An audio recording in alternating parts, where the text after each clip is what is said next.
To keto or not to keto?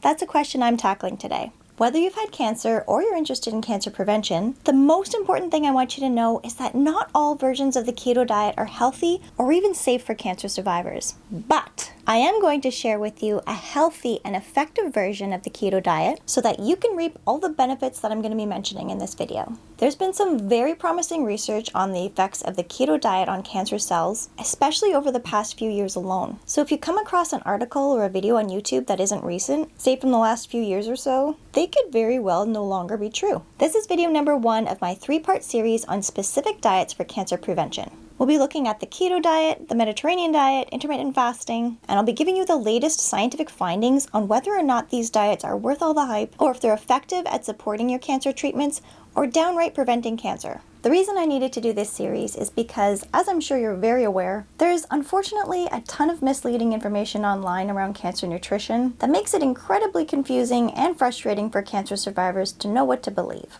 Also, having worked in radiation oncology for over 16 years, I know that sadly the majority of oncologists don't talk to their patients about cancer nutrition, and a lot of them have outdated beliefs. I'd say mostly because they're not up to date on the latest scientific research. But I bet you if you ask them how many cancer cases they believe are caused by diet alone, many of them would say around 70%. So the reason they aren't trying to help their patients change their diet and fix the root cause of the problem is beyond me.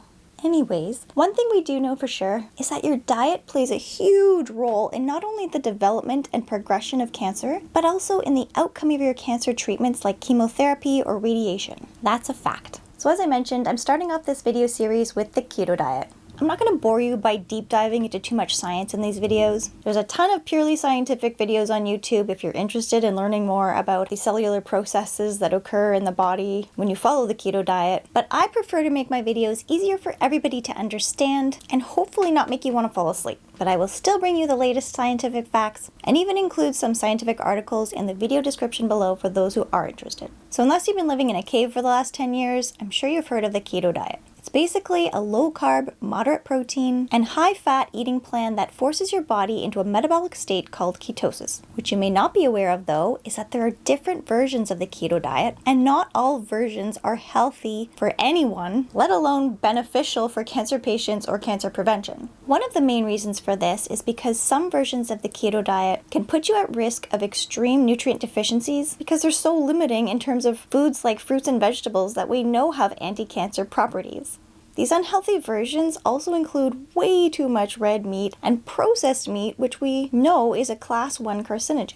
In no way do I support these meat-heavy versions of the keto diet. But in a minute, I'll be sharing with you how to do a healthier version of keto that can potentially help your body kill off cancer cells or precancerous cells and support your cancer treatments. Everything I'll be sharing with you is what we know from the latest scientific literature, but as soon as this research progresses or changes, it's my duty as a cancer educator to always keep you updated, so this definitely won't be the last video I film on keto versus cancer. I also need to mention here that the keto diet is not ideal or even safe for everyone. Depending on what type of cancer you have and the type of cancer treatments you're receiving, your body may not be able to break down proteins and fats, which could lead to other digestive problems. So this is why it's really important to speak with a doctor or a dietitian before beginning the keto diet or any other diet. Okay, so how does the keto diet help you fight cancer? Well, basically, as you may know, cancer cells have a unique metabolism that sets them apart from normal cells. A bunch of studies have shown that being in ketosis creates an environment in the body where cancer cells find it much harder to thrive or even survive. This is because they're unable to use ketones for energy in the same way that normal cells do. Cancer cells get way more energy from the carbs we eat than they do from protein or fat.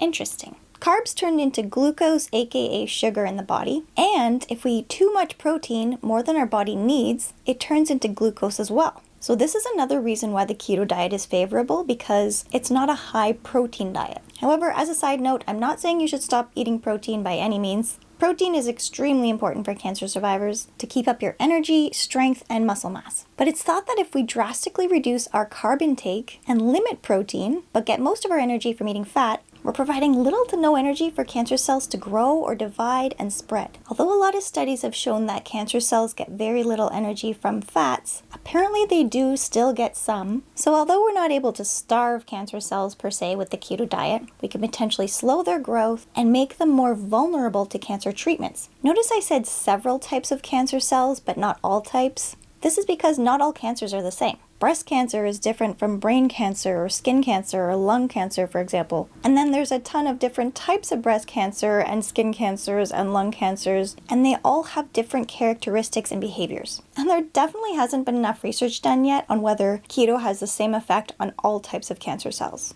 This is one of the main problems with what we currently know or don't know yet about keto versus cancer. Another issue is that the majority of clinical research done so far has been on mice or lab animals rather than humans. This is why none of the major cancer groups or organizations have recommended the keto diet yet for either cancer prevention or cancer treatment. But although large clinical trials on humans have yet to be done, some doctors and oncology clinics are doing case studies with the keto diet for cancer patients and finding very promising outcomes. Some have found that patients with aggressive pancreatic cancer, stage 4 melanoma, or even advanced laryngeal cancers are living longer than expected and having better outcomes from their cancer treatments while on the keto diet as opposed to those who aren't. Now, obviously, the keto diet or any diet should never be a substitute for actual cancer treatments like chemo or radiation, but multiple case studies are showing promising results in using the keto diet to complement these treatments. Basically, cancer treatments work by stimulating your immune system to kill off cancer cells. And what we've noticed is that ketogenesis can help stimulate the immune system further to help your body attack cancer cells. Another area being researched is how the keto diet can help alleviate some of the nasty side effects from radiation and chemo, like nausea or fatigue, because it's been shown that being in a state of ketosis can protect healthy cells even while making the cancer cells more vulnerable to treatment, and this helps to reduce those side effects. Now, in terms of cancer prevention, some doctors are now recommending the keto diet to their breast cancer patients to prevent weight gain during and after chemotherapy, since estrogen is stored in fat cells. And having more estrogen in the body increases your chances of developing several types of breast cancer or having it return. So although there's still a lot more research and actual clinical trials with humans to be done, the majority of research so far is pointing to the keto diet as being beneficial for cancer patients going through cancer treatment as well as cancer prevention, especially for people suffering from obesity or diabetes. But since we can't say for certain that following the keto diet will help you personally as a cancer survivor, it's technically for you to do the keto diet at your own risk, so to speak. But for cancer prevention, I personally do a healthy version of the keto diet, which I'm about to get into, I promise. But I'm in no position to be telling you what to do since I don't know your personal medical history. However, what I do want to ensure is that if you're doing the keto diet, you're doing a healthy version of it. Remember at the beginning of the video, I mentioned the most important thing for you to be taking away is that there are different versions of the keto diet. Basically, different people have different ideas on the maximum amount of carbs you can eat per day while keeping your body in a continuous state of ketosis. Some people say that a true ketogenic diet is where up to 90% of your daily calories come from fats, so you would be getting very few carbs or protein. This is way too extreme for cancer patients, in my opinion, because you want to be able to do a version of the keto diet that still allows for you to eat certain fruits and vegetables to provide your body with the phytonutrients and antioxidants it needs to function. The good news is, the majority of research states that you can keep your body in a state of ketosis by consuming up to 50 grams of carbs per day.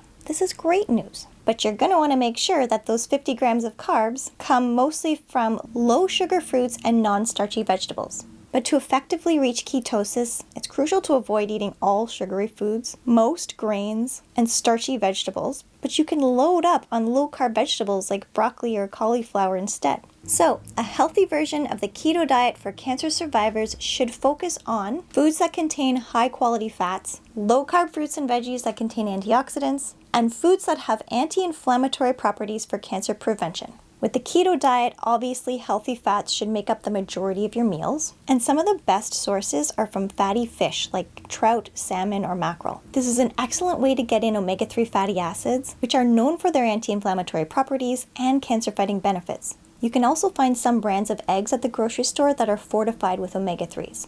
I highly recommend you buy these. Obviously, eggs are a staple on the keto diet, as well as full-fat dairy products like milk or cheese, but in moderation. You can get healthy sources of fats from avocados, olive oil, nuts, and nut oils. Nuts like almonds and walnuts also contain high levels of antioxidants. And avocados are loaded with heart-healthy fats and a ton of essential nutrients. And since protein should be consumed in moderation on the keto diet, you'll need to ensure that you're still eating enough of it for your specific dietary needs. This is where speaking to a nutritionist or dietitian can really be helpful, because they can help you determine how much protein you personally need based on your size, activity level, and overall health. What you don't want to be consuming at all is any processed meat like bacon, sausage, deli meats, or hot dogs. Instead, you can choose fresh cuts of non-processed meat like beef or chicken, but please be sure that you don't exceed the recommended maximum of 12 ounces of red meat per week. And this is where a lot of people go wrong on the keto diet. They think they can just go and eat all the red meat they want, which is super unhealthy for your heart, your cholesterol levels, and has been proven to increase your chances of getting cancer. So, for the 50 grams of carbs you're able to eat per day, choose low-sugar fruits like berries or kiwi, and low-carb vegetables like zucchini, eggplant, broccoli, spinach, mushrooms, or cabbage, for example. These fruits and veggies will help you get the nutrients and antioxidants you need to help your body fight cancer, and the soluble fiber you need to help with your digestion. Eating enough fiber is so important because it helps your body to absorb the nutrients from the food you're eating, but it can sometimes be tricky to get enough fiber on the keto diet. So you really need to be allowing yourself to eat those low-carb veggies and nuts and seeds. Some of the most important vegetables to be including in your diet as a cancer survivor are dark leafy greens like spinach or kale, because they're jam-packed with essential vitamins, minerals, and antioxidants. These will help you maintain a healthy immune system and reduce inflammation, which both play a significant role in cancer prevention. It's getting easier and easier to follow a keto diet all the time because there's a ton of delicious keto-friendly recipes online and keto products in the grocery store. But the key is to keep in mind the rules that I've just mentioned when you're planning your meals and shopping for your groceries. Limit your red meat consumption, avoid processed meats, period, and eat a variety of cancer-fighting fruits and veggies that will provide you with nutrients, fiber, and antioxidants.